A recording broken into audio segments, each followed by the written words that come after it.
চরণে শতকোটি দণ্ডবত প্রণাম জানিয়ে আজ আমরা বৈষ্ণব পদাবলী আস্বাদন করতে বসলাম। গৌরচন্দ্রিকা আস্বাদন করছি। অন্তে কৃষ্ণ বহির গৌর যেই পরে মনে, আপনা আপনি গোড়া ধরই চরণে। নদীয়ার চাঁদ গৌর সুন্দর, শচীনন্দন গৌর হরি, বিষ্ণু পিয়ার প্রাণীর ধন, কলিযুগের আনন্দে রাধা। সেই কীর্তনরত মহাপ্রভু আজকে নবদ্বীপের মাঝে, অন্তরে তার কৃষ্ণ ভাব, বাইরে তার গৌরাঙ্গ ভাব। কখনো তার রাধা ভাব অন্তরে, কখনো বা বাইরে গৌরাঙ্গ ভাব তো আছেনি। কখনো অন্তরে সখা ভাব, সখী ভাব, বাইরে তার গৌরাঙ্গ ভাব। কারণ অন্তরেতে করেন প্রভু রস আস্বাদন, বহিরাঙ্গে করেন প্রভু হরির নাম সংকীর্তন। অন্তরে তার কৃষ্ণ ভাবটি কেন লুকিয়ে আছে? ভগবানের দাপর যুগে তিনটি স্বাদ অপূর্ণ ছিল। কৈছন রাধা প্রেমা, কৈছন মধুরিমা, কৈছন সুখে তিহভোর। এতিন বাঞ্ছিত ধন ব্রজে না হইল পূরণ, ভাবি কিছু না পাওল। এতেকেও ভাবিলা মনে শ্রী রাধার স্বরূপিনে, এই বাসনা পূর্ণ কভু নয়। রায়কান্তি অঙ্গে ধরি তোয়াপে মা গুরু করি, নদীয়াতে হইব উদয়। নদীয়াতে নিতাই গৌর হরি বল, হরি বল হইলা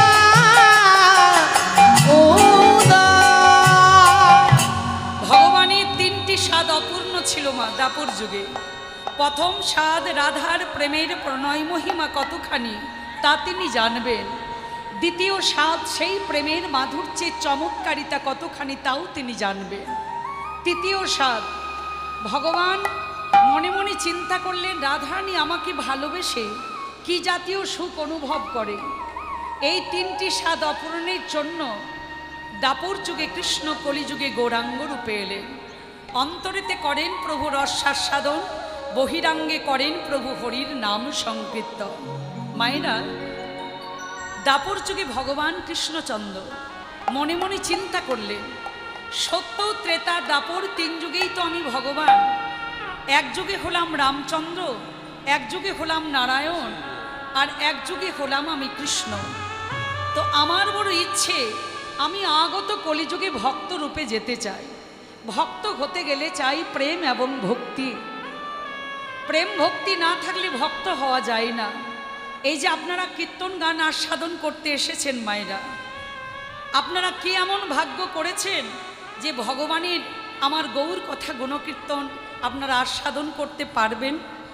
আমার গৌর হরি কৃপা করে আপনাদেরকে যদি এখানে না আনতেন, আপনাদের ক্ষমতা ছিল।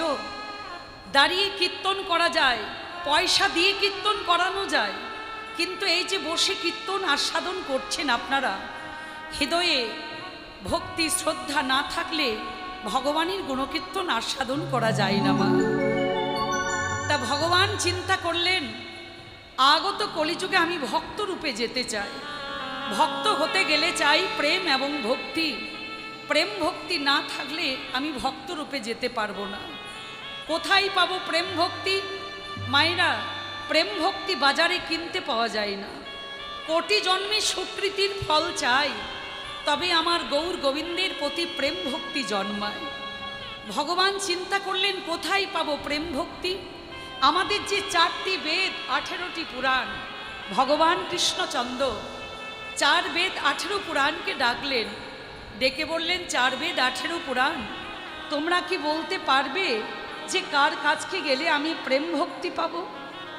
তো 4 বেদ 18 পুরাণ বললেন, প্রভু তোমার মুখাস্থিত বাণী থেকে আমি গঠিত, আমরা গঠিত, এর উত্তর আমাদের অজানা।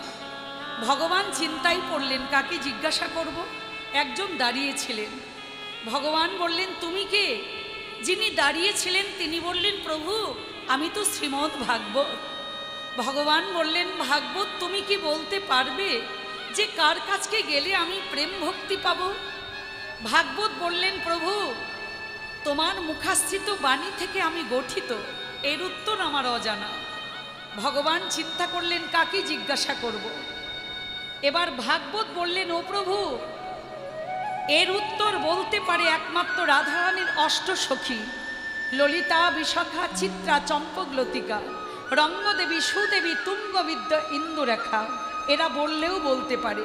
ভগবান কৃষ্ণচন্দ্র সখীগণের কাছে গিয়ে বললেন, হে সখীগণ, তোমরা কি বলতে পারবে যে কার কাছকে গেলে আমি প্রেম ভক্তি পাব? সখীগণ করজোড়ে কাঁদতে কাঁদতে বললেন, প্রভু তুমি আমাদের ধ্যান জ্ঞান, তুমি ছাড়া আমরা কিছু বুঝি না, এর উত্তর আমাদের অজানা। ভগবান চিন্তা করলেন কাকে জিজ্ঞাসা করব।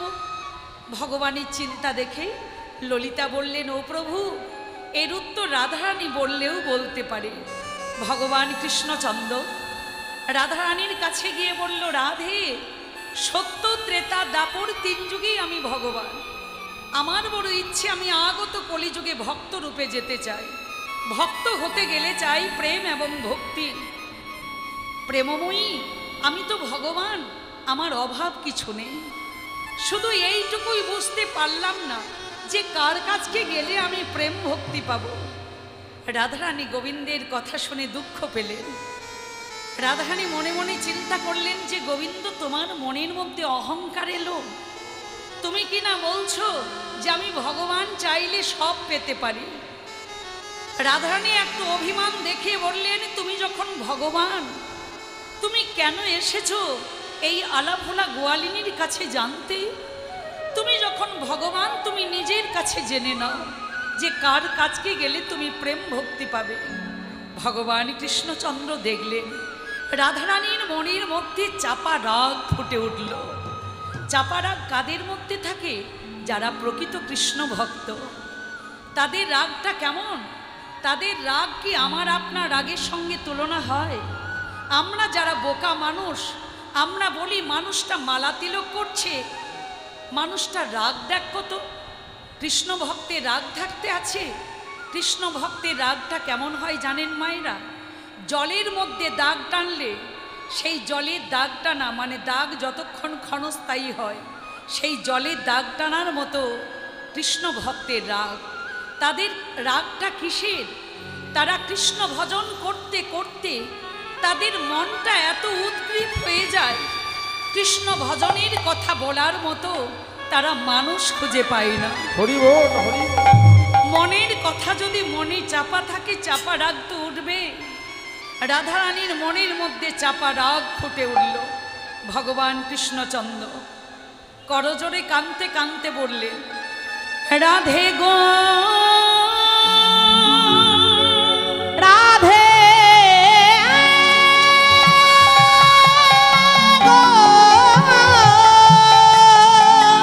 বড়ই আশা করি আমি তোমার কাছে এসেছিলাম।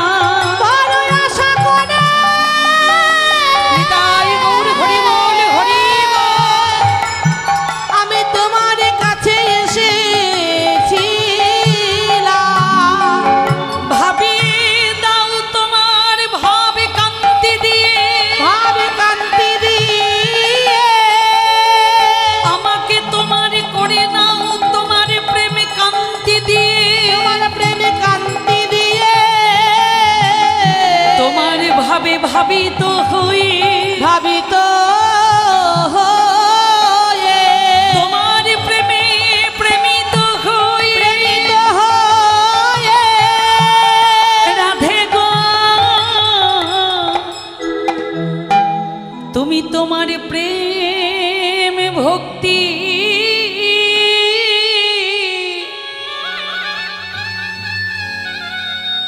আমায় ভিক্ষা দাও গো। ওই রাধে নিতাই গৌর হরি বল, হরি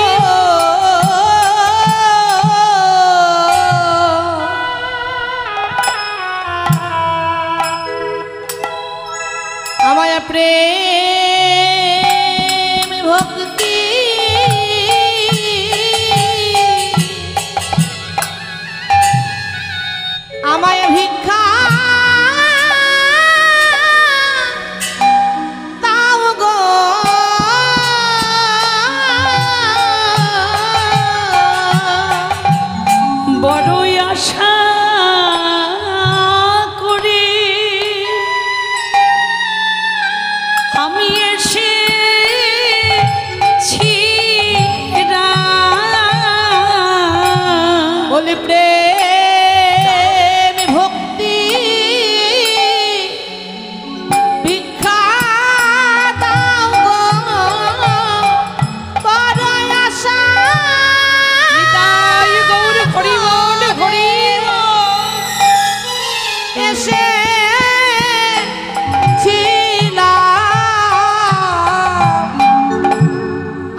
ভক্তি ভিক্ষা দাও গো। গোবিন্দ যখন আকুল প্রাণী ভিখারির মতো রাধারানীকে বলল, রাধে তুমি তোমার প্রেম ভক্তি আমাকে ভিক্ষা দাও। মায়েরা, রাধারানী তো করুণাময়ী। রাধারানী দূর থেকে ললিতা দেখতে পেল রাধারানীর শরীরটা কৃষ্ণের শরীরের সঙ্গে একটু একটু একটু করে মিশে যাচ্ছে। যখন রাধারানীর শরীরের অর্ধেকটা অংশ কৃষ্ণের শরীরের সঙ্গে মিশে গেছে, দূর থেকে ললিতা চিৎকার করল, রাধে রাধে গো, রাধে গো।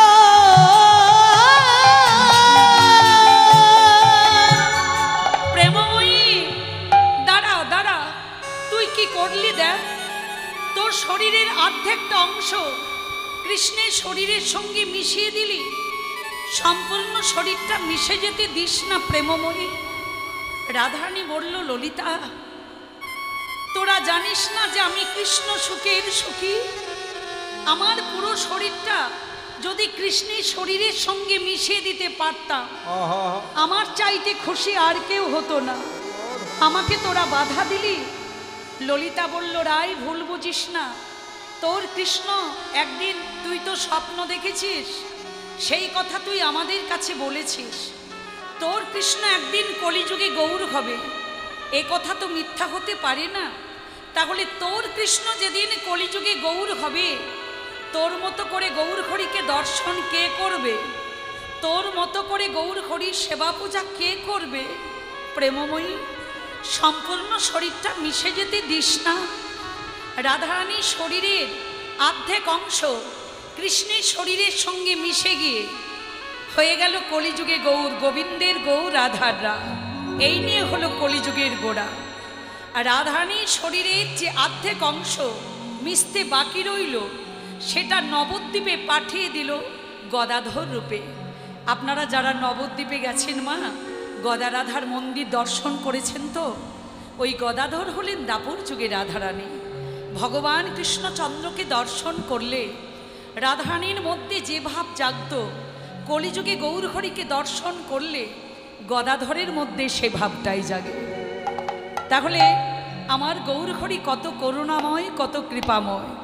তাহলে সবাই বলে বলুন, শ্রীকৃষ্ণ চৈতন্য মহাপ্রভু কি জয়।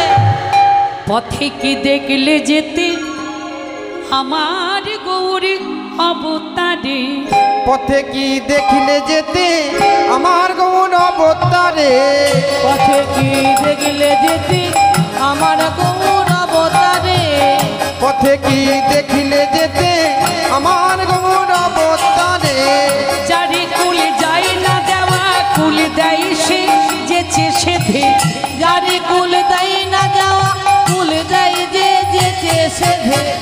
পথে কি দেখলে যেতে আমার গৌর অবতারে, পথে কি দেখিলে যেতে আমার গৌর অবতারে, পথে কি দেখলে যেতে আমার গৌর অবতারে। জগতে জগাই মাধাই নিতাই গৌর হরি। জগতে জগাই মাধাই মগ্ন যারা পাপের পাকে, জগতে জগায় মাথায় মগ্ন যারা পাপের পাকে। সকলের পাপ নিয়ে সে সোনার গৌর অঙ্গে মাখে। সকলের পাপ নিয়েছে সোনার গৌর অঙ্গে মাখে। পথে কি দেখলে যেতে আমার গৌর অবতারে, পথে কি দেখলে যেতে আমার গৌর অবতারে। পথে কি দেখিলে যেতে আমার গৌর অবতারে। একবার বললে হরি নিতাই গৌর হরি, একবার বললে হরি যাই নিয়ে সে ভব পারে। একবার বললে হরি যাই নিয়ে সে ভব পারে। কেঁদে কেঁদে কৃষ্ণ প্রেমের ভিক্ষা মাগে দাঁড়ে দাঁড়ে। কেঁদে কেঁদে কৃষ্ণ প্রেমের ভিক্ষা মাগে দাঁড়ে দাঁড়ে। পথে পথে কি দেখলে যেতে আমার গৌর অবতারে, পথে কি দেখলে যেতে আমার গৌর অবতারে, পথে কি দেখিলে যেতে আমার গৌর অবতারে। তাহলে মায়েরা কীর্তন শুধু কানে শুনলে হবে না, কেমন দেখুন, এটা হলো অন্তরের কারণ, অন্তরেতে করেন প্রভু রসাস্বাদন। তাহলে অন্তে কৃষ্ণ বহির গৌর যেই পড়ে মনে, তাহলে এটা হলো অন্তরের কারণ। আর বাইরে গৌরাঙ্গ কেন হলেন? মহাপ্রভু তো প্রতিজ্ঞাবদ্ধ এই কলিযুগে, এবে অস্ত্র না ধরিব প্রাণে কারো না মারিব, হরিনামে চিত্ত শুদ্ধ করাবো সবাকার। এই হরিনাম মায়েরা, আপনারা যে এত আকাঙ্ক্ষিত হয়ে এই হরিনাম আস্বাদন করতে এসেছেন, এই এত খরচাপাতি করে হরিনামের আয়োজন করিয়েছেন, এই হরিনাম গোলকে গোপনে রাখা ছিল জানেন। সত্য, ত্রেতা, দাপর 3 যুগে দেয়া হলো না, কারণ সত্য যুগের মানুষ ধ্যান করে ভগবানকে লাভ করতেন, ত্রেতায় যাগযজ্ঞের দ্বারা, দাপরে সেবা পরিচর্যার দ্বারা। কলিযুগে স্বল্পায় জীবকে দেখে মহাপ্রভু চিন্তা করলেন, কলিযুগের মানুষগুলো দান ধ্যান করতে পারবে না, কলিযুগের মানুষগুলো যাগযজ্ঞ করতে পারবে না, কলিযুগের মানুষগুলো সেবা পরিচর্যাও করতে পারবে না। কেন মা? মহাপ্রভু কলিযুগের মানুষগুলোকে দেখে এত দুর্বল কেন মনে করলেন? প্রভু চিন্তা করলেন, কলির জীব অধর্মকে ধর্ম মনে করে কাছে টেনে নেবে, আর ধর্মকে অধর্ম মনে করে পায়ে ঠেলে সরিয়ে দেবে, যার জন্য কলিযুগের দশা কি হবে? কলিযুগের মানুষ রোগে জ্বালায় জ্বলে পুড়ে মরে যাবে, কলির প্রত্যেকটা জীব সংসারে জ্বালায় জ্বলে পুড়ে মরে যাবে, কলির প্রত্যেকটা জীবকে একটা ব্যস্ততা সদা সর্বদাই যেন তাড়া করে নিয়ে বেড়াবে। তাহলে কলিযুগের মানুষের স্বস্তি কোথায়? চৈতন্য চরিতামৃত গ্রন্থ বললেন, কলিযুগে সব দোষের আকর, কিন্তু কলিযুগের মহৎ গুণ কি? এই কলিযুগে যিনি কীর্তন গানের আয়োজন করাতে পারবেন, এই কলিযুগে কীর্তন গান যিনি কানে শুনতে পারবেন, এই কলিযুগে হরিনাম যিনি মুখে বলতে পারবেন, তিনি একমাত্র বন্ধন মুক্ত হয়ে পরম পুরুষকে লাভ করতে পারবেন। নিতাই গৌর হরি বল। তাই মহাপ্রভু বললেন, ওগো কলির জীব, তোমরা হরির নাম করো, হরির নাম করো, হরির নাম করো। 3 যুগে ধ্যান দিতে যেই ফল হয়, কলিযুগে কৃষ্ণ নামে সেই ফল হয়। তাই মহাপ্রভু গোলকের গোপন ধন আনলেন, দয়াল নিতাই অযাচিত ভাবে বিতরণ করলেন। হরি নাম দিয়ে জগৎ মাতালো, আমার একলা নিতাই, হরি নামে দিয়ে জগৎ নিতাই গৌর হরি মাতালো, আমার একলা নিতাই, হরি নাম দিয়ে জগৎ মাতালো, আমার একলা নিতাই, হরি নামে দিয়ে জগৎ মাতালো, আমার একলা নিতাই, একলা নিতাই, একলা নিতাই, একলা নিতাই, একলা নিতাই, ওই একলা নিতাই, একলা নিতাই, একলা নিতাই, একলা নিতাই, হরি নামে দিয়ে জগৎ মাতালো, আমার একলা নিতাই, হরি নাম দিয়ে জগৎ মাতালো, আমার একলা নিতাই।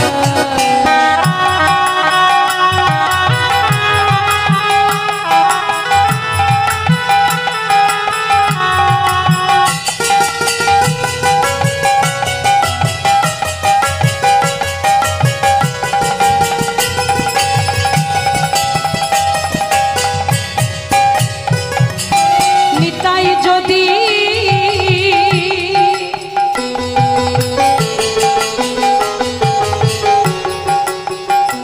আমার নিতাই যদি ডাকরে নিতাই গৌর বলে, নিতাই যদি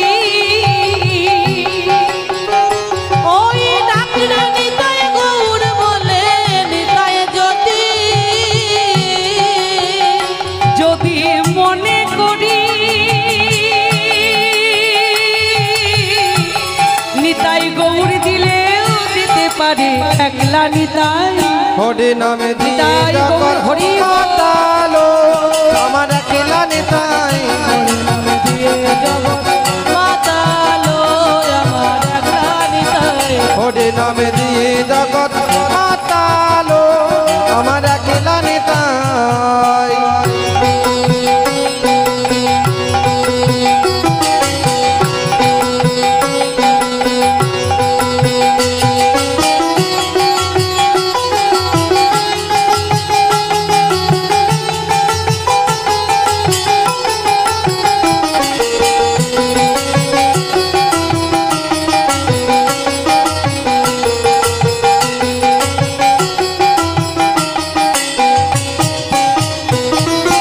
নিতাই নবরূপ নিতাই নবরূপ ডাকরে নিতাই গৌর বলি নিতাই নবরূপ ওই নিতাই নবরূপ নিতাই নবরূপ ডাকরে নিতাই গৌর বলে নিতাই নবরূপ নিতাই কল্পতরু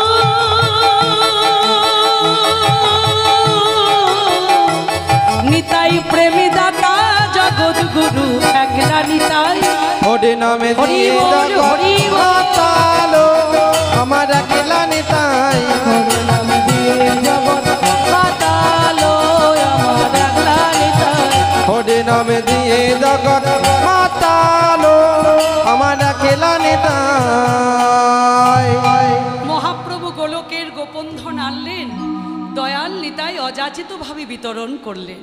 ভক্তিমতী মায়েরা, এই কলিযুগে তেলা মাথায় তেল কিন্তু সবাই দেয়, যার মাথাতে তেল নেই মা তার মাথায় কেউ তেল দেয় না। তাহলে তেলা মাথায় তেল কারা দেয় বাবা? এই কলিযুগে এক কথায় যারা খুব ধান্দাবাজ তারাই কিন্তু তেলা মাথায় তেল দেয়। এবার যার মাথাতে তেল নেই তার মাথায় যে তেল দেয় তাকে এক কথায় বলা যায় দয়ালু। তাহলে মহাপ্রভু নিতাই চাঁদকে কি বলবেন? যদি দয়ালু বলি তাহলে তো কম বলা হবে, কারণ কলিযুগে শুধু পতিত নয়, পতিত পাষণ্ডীদেরকে ডেকে ডেকে প্রেমের ভাণ্ডার দিলেন। তাহলে মহাপ্রভু নিতাই চাঁদকে কি বলা উচিত না? তারা হলেন দয়ালের শিরোমণি নিতাই গৌর হরি বল। হরি বল। দেখুন মায়েরা, যেমন জগাই মাথায় তারা তো মাতাল, যে রাস্তাতে বসে জগাই মাথায় মদ খেত সেই রাস্তা দিয়ে কোনো ভদ্রলোকেরা পেরিয়ে যেত না, আর যারা যেত তারা কিন্তু এইভাবে নাকে কাপড় চাপা দিয়ে যেত। জগাই মাথায় যখন মহাপ্রভু নিতাই চাঁদের কৃপা পেল, লোকে কি জগাই মাথাইকে মাতাল বলতো? বলতো না। মহাপ্রভু নিতাই চাঁদের কৃপায় জগাই মাথায় হয়ে গেল পূজনীয় নিতাই গৌর হরি বল। হরি বল, হরি বল। তাহলে মায়েরা, মহাপ্রভু কলিযুগে এলেন এই হরিনাম সংকীর্তনের মাধ্যমে। কলির জীবকে মহাপ্রভু কি দিলেন? এই যে আপনারা গান শুনতে এসেছেন মা, কেউ বলতে পারবেন যে কার মনের মধ্যে রাগ নেই? কেউ বলতে পারবেন যে কার মনের মধ্যে অভিমান নেই? মহাপ্রভু নিতাই চাঁদ বললেন, ওগো কলির জীব, তোমরা বড় ভাগ্যবান, কারণ এই কলিযুগে জন্মগ্রহণ করেছো বলে। কিন্তু তোমাদের কারো শান্তি নেই। কেন জানো? তোমরা প্রত্যেকটা মানুষ শুধু রাগ আর অভিমানে পরিপূর্ণ আছো বলে। মনের মধ্যে রাগ অভিমান পুষে রাখা মানে কি জানো? শুধু পাপকে প্রশ্রয় দেওয়া। তাহলে আমাদের মানুষের মন থেকে রাগ অভিমানগুলো কখন দূরে সরে যায়? মানুষ যখন কেউ আমার মহাপ্রভু নিতাই চাঁদের কৃপা পাই, নিতাই গৌর হরি বল। হরি বল, হরি বল। তখনই আমাদের মানুষের মন থেকে রাগ অভিমান সব দূরে সরে যায়। শুধু কি তাই? দেখুন, এই হরিনাম কলিযুগের মানুষগুলোকে আর কি দিয়েছেন মা? এই যে আপনারা বসে কীর্তন শুনছেন, এক পাশে মায়েরা এক পাশে বাবারা, এই যে বসে কীর্তন শোনা, এটাকে বলা যায় মা নারী পুরুষের একসাথে ধর্ম আচরণ করা। এই নারী পুরুষের একসাথে ধর্ম আচরণ বহু প্রাচীন যুগ থেকে বেদে নিয়ম ছিল, কিন্তু পুরুষ শাসিত সমাজে নারীদের অধিকারটা বঞ্চিত হয়ে গিয়েছিল। তা এই যে আপনারা বসে কীর্তন শুনছেন, এই অধিকার কিন্তু ছিল না। মহাপ্রভু নিতাই চাঁদ আন্দোলন করে অধিকারটা এনে দিয়েছেন। কি দিয়ে আন্দোলন করলেন? অস্ত্র দিয়ে না। মহাপ্রভু বলেছেন, এবে অস্ত্র না ধরিব প্রাণে কারো না মারিব হরি নামে চিত্ত শুদ্ধ করাবো সবাকা। তাহলে মহাপ্রভু নিতাই চাঁদ হরিনাম সংকীর্তন দিয়ে আন্দোলন করলেন, যার জন্য বসে আপনারা কীর্তন শুনতে পাচ্ছেন। মহাপ্রভুর বাড়ি তো নবদ্বীপ মা। আমার নিতাই চাঁদের বাড়ি কোথায় জানেন? আমাদের বীরভূম জেলা। তারাপীঠের পাশে বীরচন্দ্রপুর একচক্র ধাম। নিত্যানন্দ ধামের মাহাত্ম্য কি জানেন মায়েরা? যদি কেউ কোনোদিন বৃন্দাবনে যান, বৃন্দাবনে যাওয়ার আগে বীরভূম জেলায় একচক্র ধামে আগে যাবেন। সেখানে বাঁকারাই বলে প্রভু যিনি রয়েছেন, বাঁকারাইকে দর্শন করতে হয়, বাঁকারাই প্রসাদ পেতে হয়, তারপর আপনাকে বৃন্দাবনে যেতে হবে। কেন বলুন তো? নিতাই চাঁদের কৃপা না পেলে গৌর কৃপা পাবেন না, গৌর কৃপা না পেলে কৃষ্ণ কৃপাও পাবেন না। কেমন? তাহলে আজকে এই নিত্যানন্দ ধামের আরও মাহাত্ম্য কি জানেন? সেখানে পঞ্চ পাণ্ডব অজ্ঞাতবাসে এসেছিলেন, সেখানে ব্যাসদেব তিনিও এসেছিলেন। এবার নিত্যানন্দ প্রভু তিনি মন্ত্র দিতেন, যে মন্ত্র আমরা গুরুদেবের কাছে নিই। এবার নিত্যানন্দ প্রভু বীরভূম জেলা থেকে অন্যান্য জেলাতে যখন নাম প্রচার করতে যেতেন, নিত্যানন্দের অবর্তমানে তার স্ত্রী জাহ্নবা দেবী তখন তিনি মন্ত্র দিতেন। তাহলে মায়েরা, জাহ্নবা দেবী তিনি তো নারী, নারী বলে মহাপ্রভু নিতাই চাঁদ তাকে তো পিছিয়ে রাখলেন না। এই কলিযুগে নারী পুরুষের সমান সমান অধিকার দিলেন। আর জাহ্নবা মায়ের মন্ত্রের শিষ্যকে জানেন? পদকর্তা জ্ঞানদাস। যে পদাবলী আমরা কীর্তনিয়ারা কীর্তনে আসরে আস্বাদন করি, পদকর্তা বলরাম দাস, এনারা সব জাহ্নবা মায়ের মন্ত্রের শিষ্য। তাহলে এই কলিযুগে মহাপ্রভু এই হরিনামের মাধ্যমে কত কিছু দিয়েছেন। এই কলিযুগে অসম্ভবকে সম্ভব করে তুলল কে? শুধু চৈতন্য দেবের কৃপা। নিতাই গৌর হরি বল। তাই অন্তরেতে করেন প্রভুর রসাস্বাদন, বহিরাঙ্গে করেন প্রভু হরির নাম সংকীর্ত। তাহলে মায়েরা, আজকে যে গৌরচন্দিকায় প্রথমে আপনারা আস্বাদন করলেন কি? অন্তে কৃষ্ণ বহির গৌর।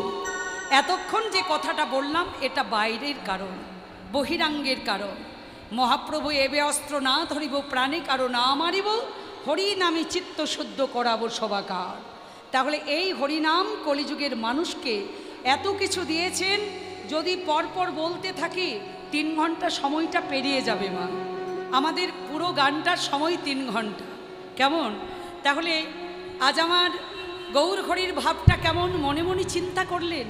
আমি তো অন্তরে, আমি তো বৃন্দাবনে কৃষ্ণ ছিলাম না, না রাধাও ছিলাম। যেমন মনে পড়েছে যে আমি রাধা ছিলাম, গৌরাঙ্গের মনে পড়ল, তখন গৌর হরি মান করে বসলেন। পরক্ষণে চিন্তা করলেন, না না না আমি তো কৃষ্ণও ছিলাম। তখন গৌর হরি কি করলেন? নিজের চরণ ধরে নিজেই সাধলেন। এই জগতে কেউ দেখেছেন মা নিজেই মান করলো, নিজের চরণ ধরে নিজেই সাধলো? একজন মান করে কিন্তু আর একজন তার চরণ ধরে সাধে। আজ আমার গৌর হরি নিজেই মান করে নিজের চরণ ধরে নিজেই সাধছেন। আজি আপনি করিয়া মান পালটিব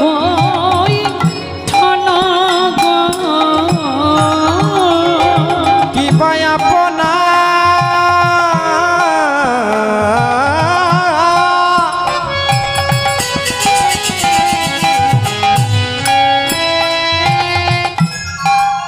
করিয়া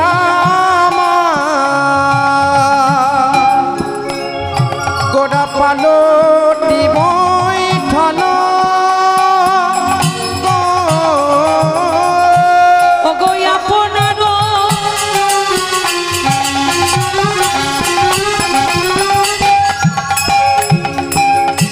চরণ ধরে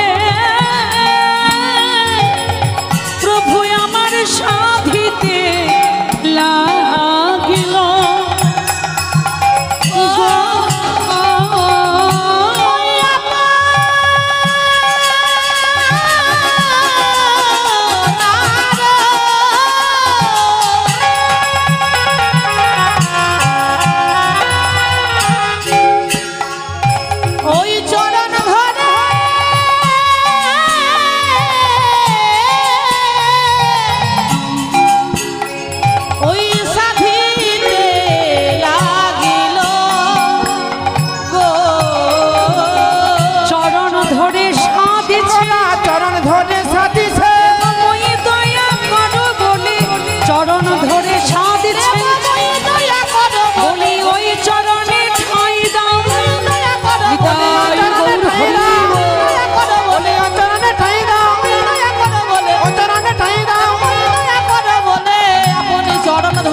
আপনার চরণ ধরে গৌর আমার সাধিতে লাগিল। গৌর হরি নিজেই মান করলেন। কেন মান করলেন? চিন্তা করলেন আমি তো দাপর যুগে রাধা ছিলাম, তখন মান করলেন। আবার চিন্তা করলেন না না আমি কৃষ্ণও ছিলাম, তখন নিজের চরণ ধরে নিজেই সাধলেন। তাই এবার মহাপ্রভুর ভাবটি কেমন? আজ ভাবে দেবী ধর গোডা পুরবের ভাবে গো আমারি গোরা ভাবে দেবী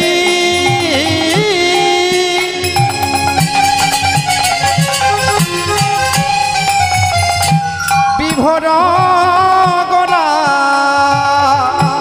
গোরা পুরবের ভাবে গো। আজ সহচর গনে কিছু কহিছে নবে গো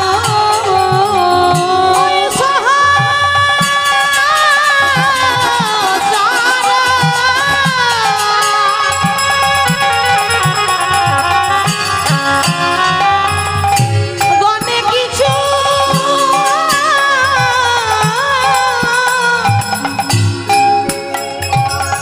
কহিছে তবে গো। আমার বাসুদেব ঘোষ ফেরে মনের ঋষে গো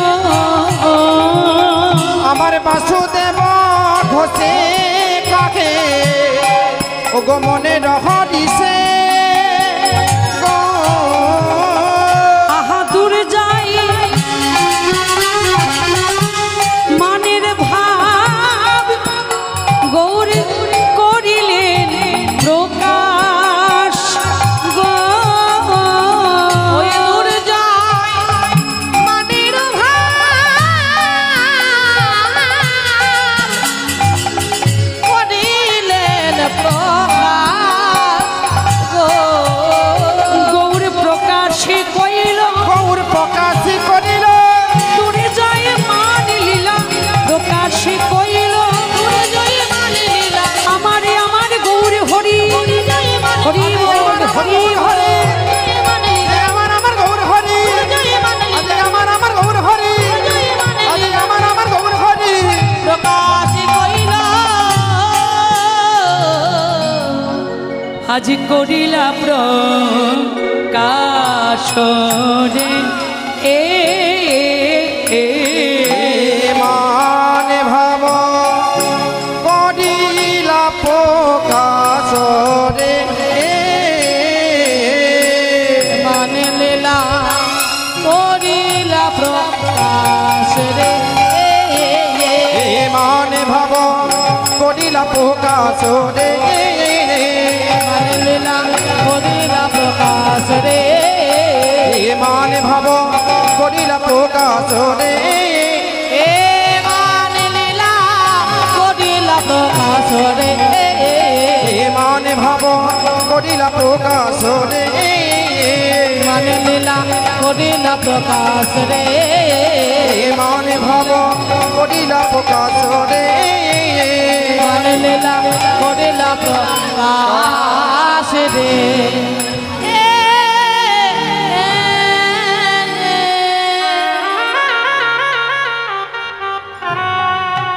শ্রী গুরু প্রেমানন্দে নিতাই গৌর হরি বল। হরি বল হরি বল হরি বল হরি বল। আমরা সংক্ষেপের মধ্যে গৌর কথাই পর্যন্ত রাখলাম। গৌর চন্দ্রিকা রেখে বৃন্দাবন লীলায় প্রবেশ করছি। মায়েরা বৃন্দাবনে যাবেন? হ্যাঁ কি না? বেশ, বৃন্দাবনে যাদের যাওয়ার ইচ্ছে নেই, যারা যেতে চান না, তারা একটু জোরে জোরে উলুধ্বনি করবেন তো মায়েরা। হরি বল হরি বল। দেখে নিলাম কারা কেমন কীর্তন শুনছেন। আমি বললাম যারা বৃন্দাবনে যাবেন না তারা উলুধ্বনি করবেন, তার মানে কীর্তন শোনায় ফাঁকি পড়ছে। মাঝে মাঝে দেখবো কারা কীর্তন শুনছেন কারা শোনেননি। তাহলে চলুন আমরা বৃন্দাবনে যাই, সবাই যাবার জন্য এসেছেন।